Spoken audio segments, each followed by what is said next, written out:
Hello students, this is the fifth lecture of halogen derivatives and in this lecture we'll see four theoretical topics of halogen derivative. Let's start with the first. Nature of intermolecular force in alkyl halide, right? This is our first topic. Nature of intermolecular force in alkyl halide, ये हमको आज एक देखना है, okay? ये topic, okay? तो क्या क्या आएगा इस टॉपिक? वैसे देखा जाए तो आज का जो पूरा लेक्चर है ये एकदम थियोरेटिकल लेक्चर है, क्लियर? तो क्या क्या थियरीज है वो फटाफट आपको एकदम क्लियर करवाता हूं जल्दी जल्दी। देखो, सबसे पहला हमको देखना है इंटरमॉलिक्यूलर फोर्स का नेचर किसमें, अल्काइल हैलाइड्स में। एक बार रिपीट करा दूं, हमारा जो टॉपिक का नाम है that is halogen derivatives, right? Halogen derivatives में दो मेन कंसेप्ट है, एक है हैलोजन डेरिवेटिव ऑफ ऐसा alkanes, right? Halogen derivative of alkanes एक ये है, और एक दूसरा है halogen derivative of arenes, right? Halogen derivative of alkane is also called as haloalkanes and halogen derivative of arenes is also called as haloarenes। तो मैं haloarenes नहीं पढ़ा रहा हूं आपको, मैं इस टॉपिक में आपको सिर्फ बताने वाला हूं अल्काइल हैलाइड, जिसको हम हैलोजन डेरिवेटिव ऑफ अल्केन या फिर हैलोअल्केन्स भी बोलते हैं। तीन नाम है हमारे पास, राइट? या तो आप अल्काइल हैलाइड बोलो, या फिर आप बोलो हैलोजन डेरिवेटिव ऑफ अल्केन्स, या फिर आप बोलो हैलोअल्केन्स, सिंपल, ओके?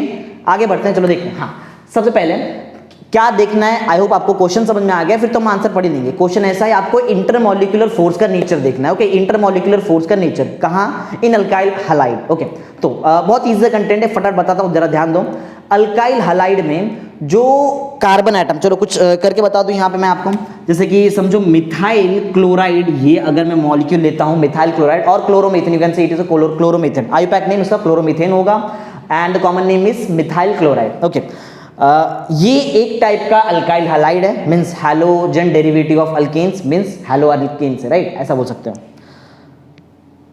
तो इसके बारे में अगर मुझे ये बॉन्ड जो है इसके बारे में अगर मुझे पढ़ना है तो देखो क्या होगा, क्योंकि जो कार्बन है वो हैलोजन से अटैच्ड है, इसलिए ये कार्बन डेवलप करता है पार्शियल पॉजिटिव चार्ज और ये हैलोजन डेवलप करता है पार्शियल नेगेटिव चार्ज, राइट? इसको बोलते हैं partial positive charge and this is partial negative charge, okay? Partial positive charge, partial negative charge आने की वजह से ये जो बॉन्ड है ना बीच में, कार्बन हैलोजन बॉन्ड, वो पोलार हो जाता है। कैसा हो जाता है? वो पोलार कोवेलेंट बॉन्ड बन जाता है। फिर से एक बार रिपीट करूं मैं, the carbon atom which is bearing halogen या फिर which is attached to halogen develops a partial positive charge and the halogen develops the partial negative charge. ये आपको समझना पड़ेगा। इसके बाद क्या होता है, hence this carbon halogen bond becomes polar covalent bond. ये जो बॉन्ड दिख रहा है आपको, ये बॉन्ड बन जाएगा पोलार कोवेलेंट बॉन्ड। एक बार आपका ये बॉन्ड पोलार कोवेलेंट बॉन्ड बन गया है तो ये जो मॉलिक्यूल है ना, ये मॉलिक्यूल बन जाता है मॉडरेटली पोलार मॉलिक्यूल, राइट? एक बार फिर से रिपीट कर दूं मैं, राइट? ध्यान देना, जो मैं बोल रहा हूं एग्जैक्टली फर्स्ट पॉइंट वहां पे वैसा ही लिखा हुआ है, ऑलमोस्ट मतलब वही है, ध्यान दो। The carbon atom which is attached to halogen atom develops a partial positive charge and the halogen develops partial negative charge. Thus, the carbon halogen bond becomes polar. Bond polar होता है, molecule moderately polar होता है, right? Hence the alkyl halide molecule becomes moderately polar. Simple सा point है, देख लो वही यहाँ पर लिखा हुआ है, देख लो moderately polar compound, simple, okay? जो मैंने बताया वो आपका पॉइंट नंबर 1 है। आगे बढ़ते हैं, चलो आगे अगर हम देखा जाए और अगर डिटेल में अगर आगे बढ़े, देखो तो पॉइंट ऐसा है कि जैसे जैसे हैलोजन जो अल्काइल ग्रुप को अटैच्ड हुआ था उसका अगर साइज बढ़ता है तो बॉन्ड लेंथ बढ़ता है। ये बात को समझो जरा, right? as the size of halogen atom attached to the carbon increases bond length increases। ये केमिस्ट्री का एक सिंपल सा स्टेटमेंट है। जैसे ही हैलोजन एटम का साइज बड़ा होगा, वो जो बॉन्ड है carbon halogen bond, that bond length will increase. Simple सा पॉइंट है।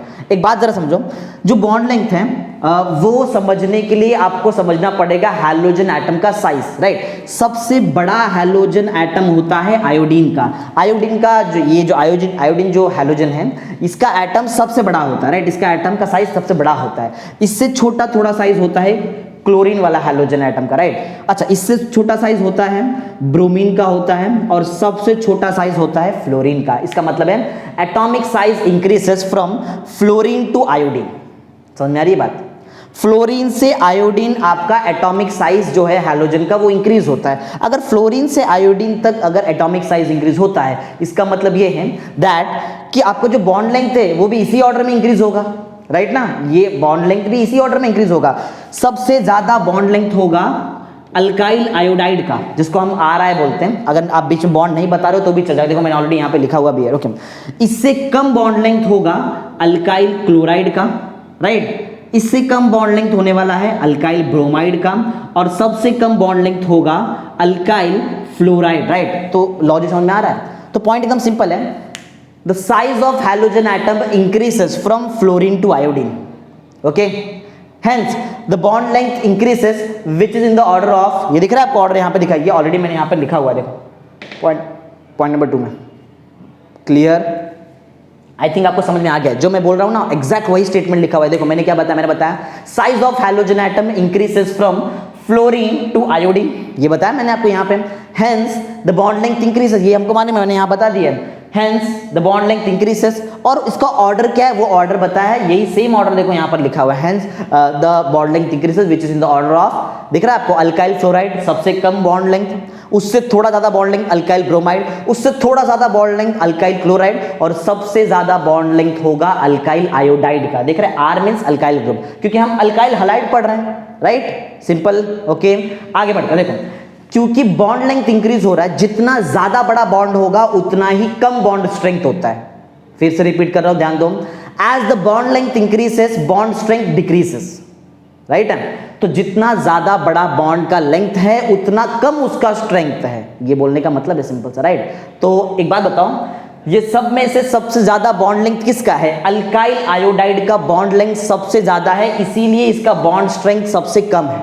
देख रहे हैं, सबसे छोटा बॉन्ड लेंथ था अल्काइल फ्लोराइड का, इसीलिए इसका बॉन्ड स्ट्रेंथ सबसे ज्यादा है।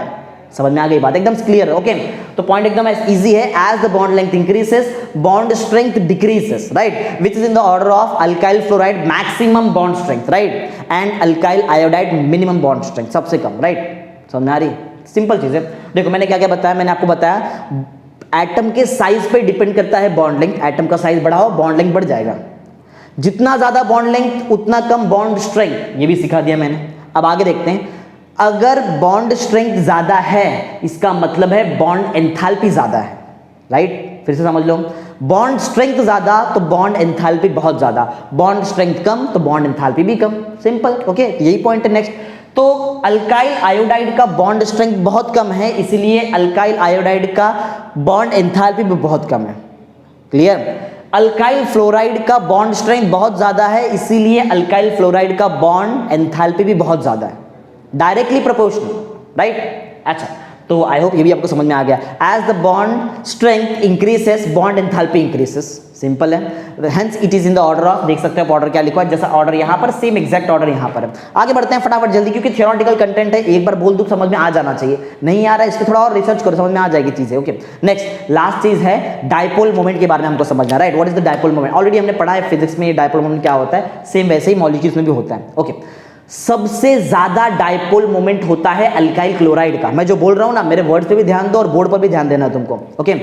अल्काइल क्लोराइड का बॉन्ड का जो अब हम पढ़ रहे हैं डायपोल मोमेंट, सबसे ज्यादा डायपोल मोमेंट होता है अल्काइल क्लोराइड का। इससे थोड़ा सा कम, ये देख रहे हैं, इससे थोड़ा सा कम डायपोल मोमेंट मिलेगा आपको अल्काइल फ्लोराइड का। इससे और कम डायपोल मोमेंट होता है अल्काइल ब्रोमाइड का, और सबसे कम डायपोल मोमेंट होता है अल्काइल आयोडाइड का। देख सकते हैं आप यहाँ पे मैंने ऑर्डर लिखा हुआ है, क्लियर। तो ये मैंने यहाँ पे क्लियर लिखा है, the dipole moment of CX bond, CX bond means carbon halogen bond is in the order alkyl chloride maximum, alkyl iodide minimum. देख सकते हैं ना यहाँ पे लिखा हुआ है, एकदम क्लियर चीज है, राइट। कुछ भी डिफिकल्ट नहीं है, बहुत इजी है। क्विक रिकैप मारते देखते हैं हमने क्या क्या देखा। सबसे पहले मैंने बताया कि कार्बन एटम जो होता है उस पर पार्शियल पॉजिटिव चार्ज आता है, हैलोजन जो एटम है उस पर पार्शियल नेगेटिव चार्ज आता है, इसलिए जो बॉन्ड है वो बॉन्ड बन जाता है पोलर कोवैलेंट बॉन्ड, और इसीलिए आपका मॉलिक्यूल बन जाता है moderately polar molecule, right. This was our first point.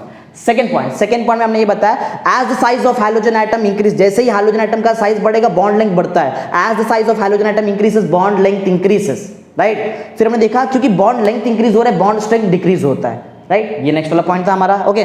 फिर जैसे ही बॉन्ड स्ट्रेंथ इंक्रीज होता है बॉन्ड एंथैल्पी इंक्रीज हो जाता है, वो हमने देखा पॉइंट नंबर 4 में। और लास्ट में हमने देखा dipole moment, maximum dipole moment होता है अल्काइल क्लोराइड का, और मिनिमम डायपोल मोमेंट होता है अल्काइल आयोडाइड का। देख सकते हैं यहाँ पे ऑर्डर मैंने लिखा हुआ है, ओके। आगे बढ़ते हैं next, let's start with question number 9, boiling point of alkyl halide. Alkyl halide का बॉइलिंग पॉइंट देखते हैं कि अल्काइल हलाइड का बॉइलिंग पॉइंट कितना है, कैसा है, राइट। ओके स्टार्ट करते हैं। ओके तो जो अल्काइल हलाइड जो हम पढ़ रहे हैं, अल्काइल हलाइड का मैंने अभी बताया बहुत सारा नाम, 3 नाम है वैसे। अल्काइल हलाइड बोलो चलेगा, हैलो अल्केन्स बोलो तो भी चल जाएगा, हैलोजन डेरिवेटिव ऑफ अल्केन बोलो तो भी चलेगा, राइट। तो कंफ्यूज नहीं होना, alkyl halide means halogen derivative of alkane means hello alkane, right. आगे बढ़ते हैं फटाफट। हाँ स्टार्ट करते पॉइंट से। ऐसा है कि ये जो अल्काइल हलाइड है ना, अल्काइल हलाइड, इसका जो बॉइलिंग पॉइंट है ये अल्केन से ज्यादा है।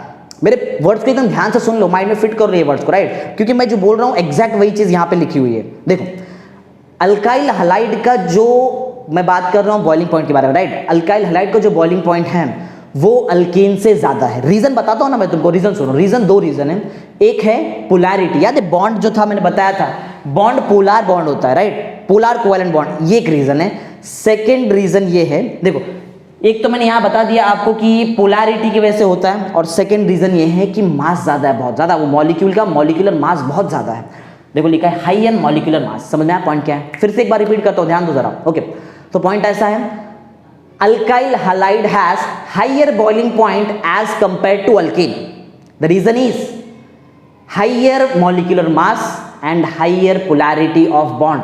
सिंपल, एकदम सिंपल, अपने मन से बनाओ, स्टेटमेंट भी तुम्हारे सामने यहां पर लिखा हुआ है। आई थिंक आपको ये पॉइंट एकदम क्लियर समझ में आ गया, राइट। आगे बढ़ते हैं। तो मैंने यहां बताया कि बॉइलिंग पॉइंट अल्काइल हलाइड का किससे ज्यादा होता है? अल्केन से ज्यादा होता है। रीजन है बॉन्ड पोलर है, राइट, और सेकेंड रीजन है मॉलिक्यूलर मास बहुत ज्यादा है, ये रीजन। ओके स्टार्ट करते हैं पॉइंट नंबर 2 से। पॉइंट नंबर 2 ये है कि अगर समझो मुझे अल्काइल हलाइड, वैसे एक अल्काइल हलाइड थोड़ी होता है, ये अल्काइल हलाइड तो एक फैमिली है, इसके अंदर बहुत सारे मेंबर हैं। अगर मुझे अल्काइल हलाइड में अगर मैंने हैलोजन एटम का साइज बड़ा कर दिया, ध्यान दो बहुत इंपॉर्टेंट पॉइंट है, थियरी है, थियरी समझाने समझ में आता है, पढ़ने समझ में नहीं आने वाला है, ध्यान दो एकदम फिर से। अल्काइल हलाइड में जो हैलोजन है, अगर मैं इसका साइज बड़ा करता हूं, मैंने अभी भी बताया जस्ट, सबसे बड़ा साइज हैलोजन का होता है आयोडीन एटम का, राइट, और सबसे कम साइज हैलोजन एटम जो है वो है फ्लोरीन। समझ में आई बात? तो साइज बहुत मैटर करता है। अगर अल्काइल हलाइड का जो मॉलिक्यूल है इसमें मैं अगर हैलोजन एटम का साइज बढ़ा दूं तो होता क्या मालूम है? जो वैंडरवल फोर्स ऑफ अट्रैक्शन है ना, वैंडरवल्स फोर्स ऑफ अट्रैक्शन, ये बढ़ जाता है। समझ आ रही बात? As the size of halogen atom increases, the van der Waals force of attraction also increases. और एक van der Waals force of attraction increase हो गया तो boiling point increase होना ही है। समझ में आ रही है बात? मैंने जो पॉइंट्स बताया वो पॉइंट को जरा ध्यान से समझो और तो ये पॉइंट पढ़ो। मेरा पॉइंट पहले समझना फिर पढ़ना, डायरेक्ट मत पढ़ना, अगर पढ़ लिए तो नहीं समझ में आएगा। फिर से सुन ले एक बार, लास्ट टाइम फिर पढ़ते हैं, ध्यान दो। पॉइंट ऐसा है, as the size of halogen atom increases, the van der Waals force of attraction also increases. और जैसे ही van der Waals force of attraction increase होता है, the boiling point of molecule increases. This is the statement, simple, right. पढ़ लो, अब एकदम clear समझ में आ जाएगा, right. For a given alkyl halide the boiling point increases with the increase in atomic mass. ये मैंने बताया था, atomic mass of halogen atom. देखो एटॉमिक मास भी एक चीज है और साइज भी बहुत इंपॉर्टेंट, राइट। साइज बढ़ेगा, एटॉमिक मास तो इंक्रीज हो ही जाएगा वो टाइम पे। बात समझ में आ रही है? तो फिर से समझ लेना, जैसे ही एटॉमिक जो हैलोजन हमारे पास अल्काइल हलाइड में जो हैलोजन था, अगर मैं उसका साइज इंक्रीज करता हूं, ऑब्वियसली कि उसका मास इंक्रीज होने वाला है वहां पर, राइट। तो एटॉमिक मास पे डिपेंड करता है। एटॉमिक मास साइज एक ही बात है, समझ लो। जैसे ही हैलोजन एटम का साइज बढ़ता है मींस एटॉमिक मास बढ़ता है। अगर ये बढ़ा, इसका मतलब ये हुआ कि van der Waals force of attraction बढ़ गया, और एक बार van der Waals force of attraction बढ़ गया ना तो बॉइलिंग पॉइंट बढ़ जाता है, और बॉइलिंग पॉइंट बढ़ने का रीजन सेम ये साइज बढ़ चुका है, एटॉमिक मास बढ़ चुका है, ये रीजन है। पढ़ लेते हैं फटाफट। For a given alkyl halide the boiling point increases with the increase in the atomic mass of halogen atom, right, increase in the atomic mass of halogen atom, because reason क्या याद है? Reason है van der Waals force of attraction, because the magnitude of van der Waals force increases, right. अच्छा, van der Waals force increase क्यों हो रहा है? Reason बहुत सिंपल है, एटम का साइज बढ़ रहा है या फिर एटम का एटॉमिक मास बढ़ रहा है, ऐसा बोल सकते हैं। Because magnitude of van der Waals force increases with the increase in size. देखो आगे वर्ड साइज, मैंने एक और वर्ड बताया, मास ना, and mass of the halogen. समझ में आई बात? एक क्लियर कट, लास्ट टाइम ध्यान से सुन लो जरा पॉइंट क्या है। पॉइंट ऐसा है, बॉइलिंग पॉइंट पढ़ रहे हैं हम वैसे, राइट। अल्काइल हलाइड का जो बॉइलिंग पॉइंट है वो डिपेंड करता है बहुत सारे पैरामीटर। पहले ये मेन चीज क्या है, सुनो, अल्काइल हलाइड का जो मॉलिक्यूल है उसमें जो हैलोजन एटम है, अगर उसका साइज बढ़ता है मींस उसका एटॉमिक मास बढ़ रहा है, और एक बार एटॉमिक मास बढ़ रहा है, van der Waals force of attraction बढ़ता है, और van der Waals force of attraction बढ़ने का रीजन एक ही है, साइज बढ़ रहा है हैलोजन का या फिर मास बढ़ रहा है, राइट। और इसी वजह से आपका जो बॉइलिंग पॉइंट है वो इंक्रीज हो जाता है। देखो लिखा है यहाँ पे बॉइलिंग पॉइंट इंक्रीजेस, क्लियर है। एक यहाँ पे एक पॉइंट बता दूं यहाँ पे कि जो बॉइलिंग पॉइंट है इसका अगर मैं ऑर्डर चेक करूं तो ऑर्डर कैसा आएगा, चलो यहाँ पर करके बता देता हूं। ऑर्डर रीजन है हमारे पास, हर एक चीज का रीजन, देखो थियरी है लेकिन तो क्या हुआ, सब कुछ एकदम proper clear, crystal clear, right. ध्यान दो पॉइंट क्या है, एटम के साइज पे हमको सब कुछ मालूम पड़ रहा है, राइट। बताओ सबसे बड़ा एटम किसका होता है, सब बोलेंगे सर आयोडीन का एटम सबसे बड़ा होता है। इससे छोटा एटम किसका होता है, बोले सर क्लोरीन का एटम इससे थोड़ा छोटा होता है। बोले सर इससे छोटा एटम किसका होता है, ब्रोमीन का होता है सर। और सबसे छोटा एटम किसका होता है, फ्लोरीन। ऑलरेडी मैंने यहाँ पर लिखा हुआ भी देखो यहाँ पर क्लियर, ओके। ये एटॉमिक साइज का वेरिएशन, राइट, ये है एटॉमिक साइज का वेरिएशन। जो एटॉमिक साइज का वेरिएशन है वैसा ही तो आपका बॉइलिंग पॉइंट का वेरिएशन है, क्योंकि एटॉमिक साइज पे बॉइलिंग पॉइंट डिपेंड करता है। सबसे ज्यादा बॉइलिंग पॉइंट आपको मिलने वाला है किसमें, आयोडाइड्स में, राइट। आयोडाइड्स में आपको सबसे ज्यादा बॉइलिंग पॉइंट, मैं ऐसा लिख रहा हूं, इसी को उल्टा घुमा दो तो ये बन जाएगा, क्लियर, राइट। और इससे कम बॉइलिंग पॉइंट आपको मिलेगा क्लोराइड्स का, इससे कम बॉइलिंग पॉइंट आपको मिलेगा ब्रोमाइड्स का, और सबसे कम बॉइलिंग पॉइंट आपको मिलेगा फ्लोराइड्स का। तो यही चीज को, यही ऑर्डर को आप घुमा दो यहां पर, ऐसा एग्जैक्ट वही बनता है। देखो साइज पर डिपेंड करता है, सिंपल सी बात है, एकदम सिंपल, ओके। तो हमने यहाँ पर बता दिया बॉइलिंग पॉइंट, अल्काइल हैलाइड का जो वेरिएशन कैसा है वो बता दिया, ओके। पॉइंट नंबर 3 हमारे यहाँ पे कंप्लीट हो चुका है। अब आगे कुछ बताऊं यहाँ पर, देखो आगे ऐसा है कि अगर समझो हम आइसोमेरिक अल्काइल हैलाइड देख रहे हैं, किसकी बात कर रहे हैं हम, for isomeric alkyl halide. Isomeric alkyl halide का अगर मैं बॉइलिंग पॉइंट चेक करता हूं तो देखो क्या होता है, यहां पर ऐसा है कि जो बॉइलिंग पॉइंट है वो डिक्रीज होने लगता है। अब बोलेंगे सर क्यों, रीजन क्या है, रीजन सुनो। आइसोमेरिक अल्काइल हैलाइड, इसका बॉइलिंग पॉइंट कम होने का एक रीजन है, रीजन है ब्रांचिंग। क्या, ब्रांचिंग, राइट। अगर आइसोमेरिक अल्काइल हैलाइड्स का ब्रांचिंग बढ़ता है इसका मतलब है सरफेस एरिया कम हो जा रहा है। समझ में आता है, बहुत सारी चीजें रिलेटेड है, ध्यान देना फिर से। अगर आइसोमेरिक अल्काइल हैलाइड का ब्रांचिंग बढ़ता है, मींस जो भी उसमें आइसोमर्स होंगे उनका अगर ब्रांचिंग बढ़ रहा है तो ब्रांचिंग बढ़ने की वजह से एक प्रॉब्लम होता है, सरफेस एरिया डिक्रीज हो जाता है। और एक बार सरफेस एरिया डिक्रीज हो जाए तो इसका सिंपल डायरेक्ट इंपैक्ट पड़ता है बॉइलिंग पॉइंट पे, तो बॉइलिंग पॉइंट भी डिक्रीज हो जाता है वो टाइम पे। तो सिंपल सी बात ऐसी है, अगर ब्रांचिंग बढ़ेगा बॉइलिंग पॉइंट कम होगा। रीजन, दो रीजन है, एक रीजन मैंने आपको बताया, रीजन है सरफेस एरिया, ब्रांचिंग बढ़ने के वजह से सरफेस एरिया क्या होता है, कम हो जाता है। देखो यहाँ पे एक और रीजन यहाँ पे आएगा, देखो तो पॉइंट ऐसा, for isomeric alkyl halide boiling point decreases with the increase in the branching, right, दिख रहा है, with the increase in the branching. और रीजन क्या है, as surface area and van der Waals force. क्यों नहीं बताया मैंने, क्योंकि ऑलरेडी ऊपर लिखा हुआ था, राइट, यहाँ पे मैंने बताया था, लेकिन दो है पॉइंट। तो पॉइंट एकदम सिंपल सा है, अगर मैं आइसोमेरिक अल्काइल हैलाइड की बात कर रहा हूँ, आइसोमेरिक अल्काइल हैलाइड का अगर मैं बॉइलिंग पॉइंट की बात करता हूँ तो बहुत सिंपल सा कंसेप्ट है कि उसमें जो भी आइसोमर्स आते हैं उन आइसोमर्स का ब्रांचिंग अगर है तो आपका जो बॉइलिंग पॉइंट है वो कम हो जाएगा। रीजन भी है कम होने का बॉइलिंग पॉइंट का, रीजन है van der Waals force of attraction कम हो जाता है और सरफेस एरिया भी कम हो जाता है। यही रीजन देखो यहाँ पर लिखा हुआ है पॉइंट नंबर 4 में, एकदम exact crystal clear concept, right. तो आई थिंक आपको boiling point of alkyl halide समझ में आ चुका है। एक लास्ट टाइम रिकैप मारूंगा, जरा ध्यान देना, बहुत इंपॉर्टेंट चीज सिखा रहा हूं।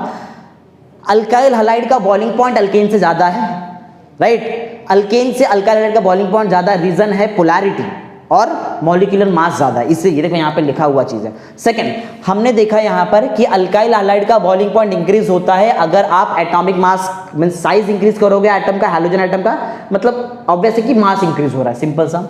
फिर हमने पॉइंट नंबर 3 में देखा ऑर्डर देखा, राइट। सबसे ज्यादा बॉइलिंग पॉइंट होना चाहिए आयोडाइड का और सबसे कम होना चाहिए फ्लोराइड, क्योंकि एटम का साइज है ना यहाँ पे सबसे छोटा सबसे बड़ा, इसके लिए। और लास्ट पॉइंट में ये देखा कि आइसोमेरिक अल्काइल हैलाइड अगर हमारे पास है तो उसमें जो भी आइसोमर्स होंगे अगर उनका ब्रांचिंग इंक्रीज होता है, और अगर ब्रांचिंग इंक्रीज हुआ तो सरफेस एरिया डिक्रीज होता है, van der Waals force decrease होता है, van der Waals force decrease हुआ, सरफेस एरिया डिक्रीज हुआ, बॉइलिंग पॉइंट डिक्रीज हो गया। Simple concept, right. Point number 4 complete. Okay, let's start with solubility of halogen derivative. Halogen derivatives का solubility check करते हैं, right. Solubility means कितना वो soluble है। पहले ही क्लियर बता दूं, alkyl halide is insoluble in water but it is soluble in non polar solvent like organic solvent. बात समझ में आई? बहुत सिंपल है। सोल्यूबिलिटी जो हैलोजन डेरिवेटिव, वैसे हैलोजन डेरिवेटिव में दो चीज आता है, एक आएगा अल्काइल हैलाइड और एक आएगा अराइल हैलाइड, राइट। दोनों की चीज, दोनों के बारे में एकदम डिटेल में बताऊंगा। पहले सुन लो अल्काइल हैलाइड के बारे में।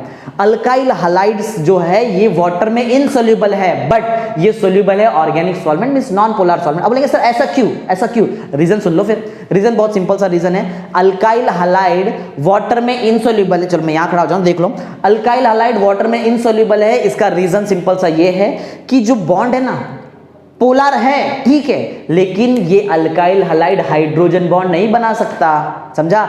जो मॉलिक्यूल वाटर के साथ हाइड्रोजन बॉन्ड नहीं बना सकता वो वाटर में इनसोल्यूबल होता है। ये मैंने आपको पढ़ाया था 11th स्टैंडर्ड में, ठीक है, याद होगा आपको। चाहे ये पोलर होने दो, राइट, अब बोला जाए तो देखा जाए तो ये अल्काइल हैलाइड पोलर कंपाउंड है, मॉडरेटली पोलर, हमने बोला ना, पोलर है, वाटर भी पोलर है। केमिस्ट्री का रूल है like dissolve like, polar polar में डिसॉल्व होता है, बट हाइड्रोजन बॉन्ड भी तो बनना चाहिए ना भाई। हाइड्रोजन बॉन्ड ही नहीं बन रहा है यहाँ पे। जब तक हाइड्रोजन बॉन्ड नहीं बनेगा वाटर के साथ तब तक वाटर में कोई भी मटेरियल सोल्यूबल नहीं हो सकता, इम्पॉसिबल है ये चीज। बात समझ में आई। अल्काइल हैलाइड, व्हाई, एग्जाम में आ सकता है question, why alkyl halide is insoluble in water. Reason is because alkyl halide cannot form hydrogen bond with the water molecule, this is the reason। समझ में आई चीज, राइट है। पढ़ लो एक बार जो मैंने यहाँ पे लिखा है, वही चीज जो मैंने बताया। Alkyl halides are moderately polar, पहले बताया था, लेकिन फिर भी वो इनसोल्यूबल है। They are insoluble in water, polar होने के बावजूद वो इनसोल्यूबल है। रीजन पता है, बताया मैंने अभी just reason is hydrogen bond नहीं बना पा रहा है वाटर से, राइट। देखो, it is due to inability of alkyl halide में एबिलिटी ही नहीं है to form hydrogen bond with water. यही तो बताया मैंने तुमको अभी जस्ट, समझ में आई बात। आगे बढ़ते हैं। देखो, अच्छा, अगर वाटर में इनसोल्यूबल है तो भाई किस में सोल्यूबल है? अगर वाटर में इनसोल्यूबल है तो किस चीज में सोल्यूबल होगा ये अल्काइल हैलाइड? बहुत सिंपल सा लॉजिक है। एक इसका रीजन सुन लो पहले, फिर आगे आंसर सुना। रीजन क्या है पता है? रीजन ये है, अगर मैं दो अल्काइल हैलाइड का मॉलिक्यूल लेता हूं, इनके बीच में जो अट्रैक्शन होता है, और एक अल्काइल हैलाइड और एक वाटर का मॉलिक्यूल लूं, इनके बीच में जो अट्रैक्शन है, ये दो केस में, पहले वाले केस में ज्यादा अट्रैक्शन होता है। फिर से सुनो, दो अल्काइल हैलाइड के बीच में जो अट्रैक्शन होता है ये ज्यादा होता है as compare to the attraction between alkyl halide and water molecule. समझ में आ रही है बात? इसी वजह से अल्काइल हैलाइड जो है ये नॉन पोलर सॉल्वेंट में ज्यादा सोल्यूबल है as compare to polar solvent. बात समझ में आई? पढ़ लो। Attraction between alkyl halide molecule, attraction between alkyl halide molecule is stronger, ज्यादा स्ट्रॉन्गर है किसके कंपैरिजन में? अल्काइल हैलाइड और वाटर मॉलिक्यूल के अट्रैक्शन के कंपैरिजन में, right. Stronger than the attraction between alkyl halide and water molecule, इसीलिए वो कहां सोल्यूबल है? Non polar solvent means organic solvent, right. Hence they are soluble in non polar solvent. समझ में आ ही गया होगा, non polar solvent means organic solvent. तो I think ये दो पॉइंट तो एकदम क्लियर है। थर्ड पॉइंट बाकी है, वो करा दूं, फिर एक साथ क्विक रिकैप मारूंगा फटाफट, राइट। चलो देखते हैं। जैसा काम अल्काइल हैलाइड करता है एग्जैक्ट वही काम करता है अराइल हैलाइड्स। अराइल हैलाइड का एक और दो नाम और है, सुन लो। Aryl halides are also called as halogen derivative of arenes, right. एक और नाम सुन लो, हैलोअरीन्स। समझ में आई बात क्या है? बहुत इजी है केमिस्ट्री अगर इसको एकदम प्रॉपर्ली पढ़ा जाए तो, राइट। चलो देखते हैं। हैलोअरीन्स, हैलोजन डेरिवेटिव ऑफ अरीन्स और अराइल हैलाइड, दोनों तीनों जो भी है तीनों सेम ही चीज है। इसके बारे में पढ़ते हैं। अराइल हैलाइड का सोल्यूबिलिटी एग्जैक्ट अल्काइल हैलाइड के सोल्यूबिलिटी से मैच होता है। जैसे अल्काइल हैलाइड वाटर में सोल्यूबल नहीं है लेकिन ऑर्गेनिक सॉल्वेंट में सोल्यूबल है, सेम वैसे ही अराइल हैलाइड भी वाटर में इनसोल्यूबल है लेकिन organic solvent means non polar solvent में सोल्यूबल है। देखते हैं, देखो। Aryl halides are also insoluble in water but soluble in organic solvent means non polar solvent, right. इसके आगे की कहानी जरा सुनो। इसके आगे ऐसा है कि अगर मैं कोई भी एरोमेटिक रिंग, हैलोअरीन्स मींस वहां पे कंफर्म एरोमेटिक रिंग आएगा, अगर मैं एरोमेटिक रिंग में कोई भी एक्स्ट्रा फंक्शनल ग्रुप नहीं अटैच करता, राइट। अगर मैं एरोमेटिक रिंग में कोई भी एक्स्ट्रा फंक्शनल ग्रुप नहीं अटैच करता है तो प्रॉपर अराइल हैलाइड जो भी रहेगा, अरीन्स का जो भी प्रॉपर्टी है वो एग्जैक्ट वो सिमिलर है अल्काइल से, राइट। ऐसा तो यही पॉइंट लिखा हुआ है, देखो। इफ दिख रहा है, if aryl halides are not modified by the presence of any other functional group, यही तो मैंने बताया। अगर एरोमेटिक रिंग में कोई अलग से बाहर से कोई नया फंक्शनल ग्रुप अगर आपने नहीं लगाया है तो they show property similar to the corresponding alkyl halide. मैंने ये तो बताया आपको, समझ में आई बात? एकदम सिंपल सी चीज है, समझ में आया? देखो क्विक रिकैप मारते हैं जल्दी जल्दी फटाफट। देखो पॉइंट क्या हुआ, हमने यहां पे पढ़ा सोल्यूबिलिटी के बारे में। किसका सोल्यूबिलिटी पढ़ रहे हैं हम? हैलोजन डेरिवेटिव्स का सोल्यूबिलिटी पढ़ रहे हैं हम। अल्काइल हैलाइड का सोल्यूबिलिटी नहीं पढ़ रहे हैं हम, हैलोअरीन्स का सोल्यूबिलिटी नहीं पढ़ रहे हैं हम, दोनों का सोल्यूबिलिटी एक साथ पढ़ रहे हैं, इसलिए नाम है halogen derivative solubility. Simple, okay. चलो देखते हैं फटाफट क्या है। जो अल्काइल हैलाइड है ये मॉडरेटली पोलर कंपाउंड है लेकिन फिर भी ये वाटर में इनसोल्यूबल है। रीजन इसका मैंने आपको बताया, क्योंकि ये वाटर के साथ हाइड्रोजन बॉन्ड नहीं बना सकता, राइट, जबकि ये मॉडरेटली पोलर है। बात समझ में आई। फिर सेकंड पॉइंट में हमने देखा कि चलो ठीक है वाटर में सोल्यूबल नहीं है तो किस चीज के साथ सोल्यूबल है, रीजन भी हमारे पास है।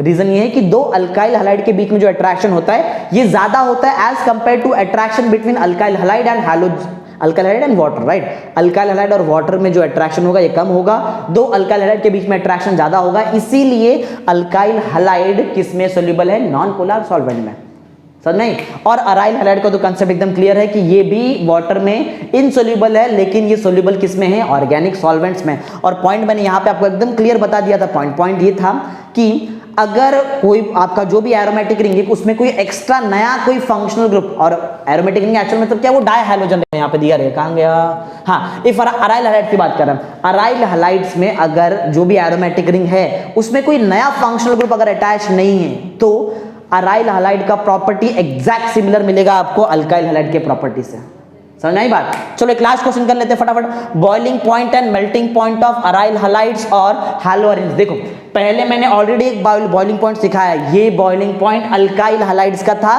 और अब हम जो बॉइलिंग पॉइंट पढ़ने जा रहे हैं वो है अराइल हैलाइड्स का, राइट। बात समझ में आ रही है। चलो तो इसके बारे में हम पढ़ते हैं, इसके बॉइलिंग पॉइंट के बारे में पढ़ते। देखो देखा जाए तो डाई हैलो जो होता है ना, dihalobenzene, dihalobenzene means क्या, एक बेंजीन रिंग और उस पे कहीं भी दो पोजीशन पे आप हैलोजन अटैच कर लो, उसको बोलेंगे हम die hello benzene.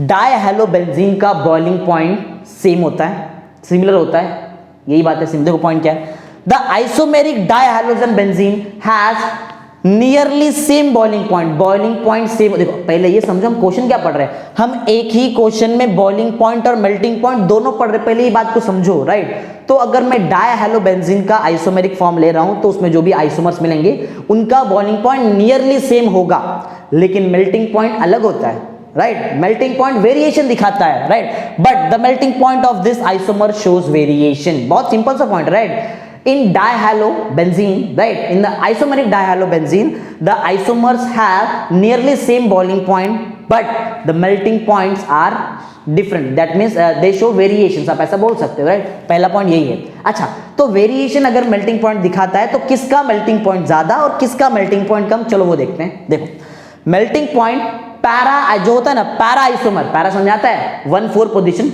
1,4 position benzene में उसको बोलते हैं पैरा। पैरा जो भी आइसोमर होता है इसका जो बॉइलिंग पॉइंट होता है, सॉरी इसका जो मेल्टिंग, क्योंकि बॉइलिंग पॉइंट तो सेम है, इसका जो मेल्टिंग पॉइंट होता है वो थोड़ा ज्यादा होता है, क्वाइट हाई। किसके कंपैरिजन में, ऑर्थो और मेटा। बोलेंगे सर ऑर्थो क्या है, 1,2 position is called as ortho, 1,3 position is called as meta, right. 1,4 para, para का जो मेल्टिंग पॉइंट होगा वो ऑर्थो और मेटा के कंपैरिजन में क्वाइट हाई होगा। देखो यहाँ पे लिखा हुआ पॉइंट एकदम क्लियर। आगे बढ़ते हैं फटाफट नेक्स्ट। रीजन क्या है, रीजन बहुत सिंपल सा है, दिस इज बिकॉज उनका एक शेप जो होता है वो ऑलमोस्ट सिमेट्रिकल शेप है और प्रॉपरली क्रिस्टलाइज में बैठ जाता है वो शेप, यही रीजन है। This is because of its symmetrical structure, symmetrical structure होने के वजह। किसका सिमेट्रिकल, अरे भाई आइसोमर का सिमेट्रिकल स्ट्रक्चर, और किसका, और ये बहुत इजीली क्रिस्टलाइज में बैठ जाता है, right. Which can be closed packed in, which can be, actual में यहाँ पे आना चाहिए easily closed packed in crystallize, crystallize में बहुत इजिली क्लोज पैक हो जाते हैं ये सब।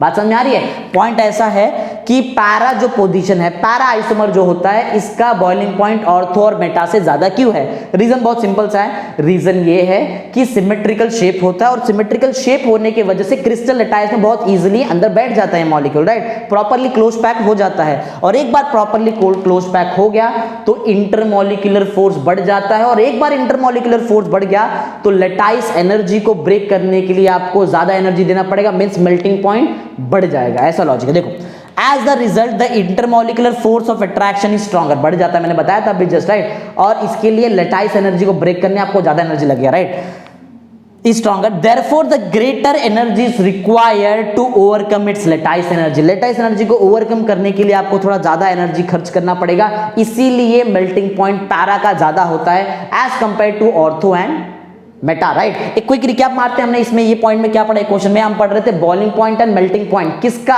हैलो अरेंज का, जिसको हम बोलते हैं halogen derivative of arrange, right. समझ में आ रहा है, एक ही सिंपल सा राइट कंसेप्ट है, राइट। और अराइल हैलाइड बोल सकते हो आप इसको।